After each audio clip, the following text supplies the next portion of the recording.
नमस्कार सभी विद्यार्थियों को। पिछले वीडियो के अंदर हमने जाना था कि परीक्षा और मूल्यांकन के बीच में क्या अंतर है। इस वीडियो में हम जानेंगे कि मापन और मूल्यांकन के बीच में क्या अंतर है। लगातार यहाँ से प्रश्न आ रहे हैं।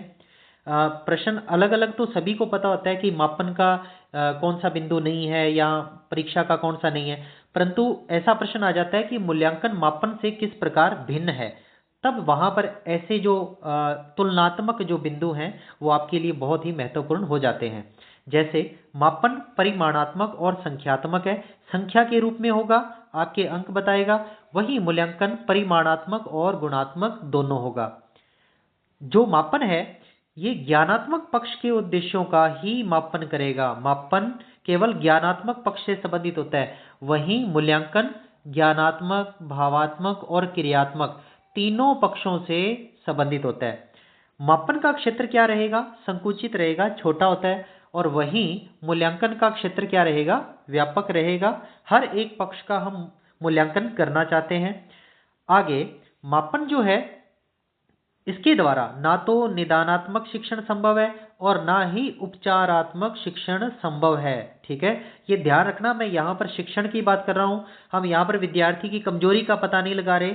हम ये देख रहे हैं कि मापन के द्वारा हम शिक्षण को ना तो निदानात्मक के हिसाब से देख सकते हैं और ना ही उपचारात्मक के रूप में, दोनों ही संभव नहीं है। ठीक है, और वहीं जब मूल्यांकन की बात करते हैं तो यहाँ पर निदानात्मक और उपचारात्मक दोनों प्रकार से शिक्षण संभव है। यहाँ पर ऐसा नहीं है और यहाँ पर हम निदानात्मक और उपचारात्मक जो शिक्षण है वो संभव है। अगले जो बिंदु हैं, जैसे शिक्षण अधिगम प्रक्रिया में सुधार नहीं किया जा सकता, परंतु मूल्यांकन के द्वारा शिक्षण अधिगम प्रक्रिया में सुधार किया जा सकता है। जो मापन है उसका क्या कार्य होता है? छात्रों का वर्गीकरण करना, चयन करना, तुलना भी कर सकते हैं या किसी छात्र के बारे में भविष्यवाणी भी कर सकते हैं, निदान भी कर सकते हैं और वहीं शोध भी कर सकते हैं। आप ये देखोगे कि यहाँ पर निदानात्मक संभव नहीं, परंतु यहाँ पर निदान शब्द आया है, तो ये छात्र के लिए आया है। यहाँ पर किसके लिए आया था? शिक्षण के लिए। ये बहुत ही महत्वपूर्ण बिंदु है, ध्यान से इसको नोट करना है कि निदानात्मक और उपचारात्मक शिक्षण संभव नहीं है, परंतु हम निदान कर सकते हैं।